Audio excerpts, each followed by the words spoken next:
ആംസ്റ്റർഡാമിൽ football കളിക്കിടെ Israel പൗരന്മാരെ Palestine അനുകൂലികൾ ആക്രമിച്ചത് കഴിഞ്ഞ ആഴ്ചയിൽ വലിയ വാർത്തയായിരുന്നു. വളർന്നുവരുന്ന ഇസ്രായേൽ ഫുട്ബോൾ ടീമിനും ഇസ്രായേലിനും ലോകരാഷ്ട്രങ്ങൾക്കിടയിൽ ആ സംഭവമുണ്ടാക്കിയ നാണക്കേട് അത്ര ചെറുതൊന്നും അല്ലായിരുന്നു. ഒടുവിൽ ഇസ്രായേലികളുടെ രക്ഷയ്ക്കായി പ്രത്യേക വിമാനം വരെ അയക്കേണ്ടി വന്നു നെതന്യാഹുവിന്. അതിന് പിന്നാലെ ഇപ്പോൾ സമാന സംഭവം പാരീസിലും അരങ്ങേറിയിരിക്കുകയാണ്.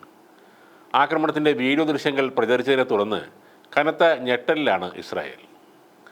ഇസ്രായേലി ഫുട്ബോൾ ആരാധകർ ഫ്രഞ്ച് ആരാധകർക്ക് നേരെ അക്രമം അഴിച്ചുവിടുകയായിരുന്നു എന്നാണ് ദൃക്സാക്ഷികൾ പറയുന്നത്.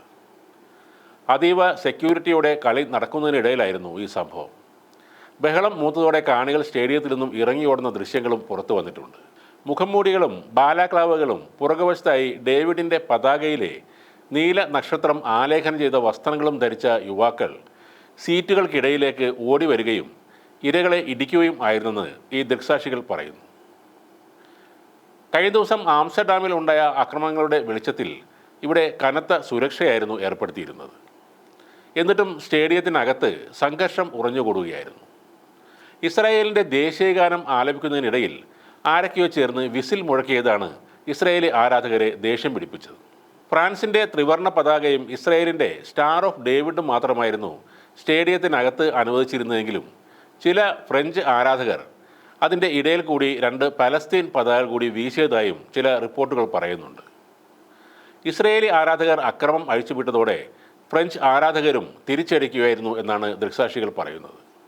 ഇരുകൂട്ടർക്കും ഇടയിൽ കുടുങ്ങിപ്പോയ നിഷ്പക്ഷരായ ചിലർ പറയുന്നത് ഈ 2 കൂട്ടരും തമ്മിൽ അട്ടഹാസം മുഴക്കിയിരുന്നെന്നും അതിൽ ചിലത് ഗാസയിലെ കൊലപാതകങ്ങളെക്കുറിച്ചായിരുന്നു എന്നുമാണ്. ഈ സംഘർഷം മൂത്തതോടെ സെക്യൂരിറ്റി ഗാർഡ്സ് രംഗത്ത് വരികയും ഇരുകൂട്ടരെയും അകറ്റി നിർത്തി അവർക്കിടയിൽ ഒരു മനുഷ്യ മതിൽ തീർക്കുകയും ചെയ്തു. ആരാധകരുടെ കൂട്ടത്തിൽ ഇസ്രയേലി ഡിഫൻസ് ഫോഴ്സിൻ്റെ ടീഷർട്ട് അണിഞ്ഞ ഒരാളും ഉണ്ടായിരുന്നു എന്നാണ് മെയിൽ ഓൺലൈൻ റിപ്പോർട്ട് ചെയ്യുന്നത്. താൻ ഫുട്ബോൾ ആസ്വദിക്കാൻ എത്തിയതാണെന്നും നേരത്തെ IDF-നൊപ്പം താൻ ലെബനോണിൽ ഒരു യുദ്ധത്തിൽ പങ്കെടുത്തിരുന്നു എന്നും പേര് വെളിപ്പെടുത്താൻ ആഗ്രഹിക്കാത്ത അയാൾ പറഞ്ഞതായും ആ റിപ്പോർട്ടിലുണ്ട്.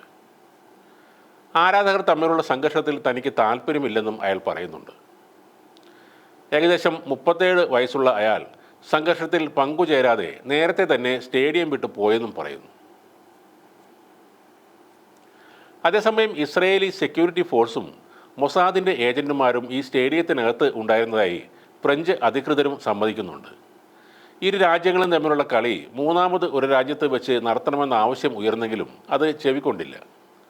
ഫ്രഞ്ച് പ്രസിഡന്റും പ്രധാനമന്ത്രിയും അടക്കമുള്ളവർ ഇന്നലെ കളി കാണാൻ എത്തിയിരുന്നു. കഴിഞ്ഞ ദിവസം ഇസ്രായേലി ആരാധകർക്ക് നേരെ ആംസ്റ്റർഡാമിൽ നടന്ന അക്രമത്തിൻ്റെ വെളിച്ചത്തിൽ കനത്ത സുരക്ഷയായിരുന്നു ഇവിടെ ഏർപ്പാട് ചെയ്തിരുന്നത്. ചില പ്രാദേശിക സംഘങ്ങൾ ഇസ്രായേലിൽ നിന്ന് വരുന്ന ആരാധകരെ ഉന്നം വയ്ക്കുന്നതായും പറയുന്നുണ്ട്. യഹൂദ വിരുദ്ധതയാണ് അതിന് പുറകിലെന്നാണ് അധികൃതർ പറയുന്നത്. അതിനിടയിൽ ഇസ്രായേലി ആരാധകർ വംശീയ വെറി ഉളവാക്കുന്ന മുദ്രാവാക്യങ്ങൾ മുഴക്കിയെന്നും റിപ്പോർട്ടുകളിൽ പറയുന്നു. അതോടെയാണ് ഈ സംഘർഷം പൊട്ടിപ്പുറപ്പെട്ടത് എന്നാണ് റിപ്പോർട്ടുകൾ.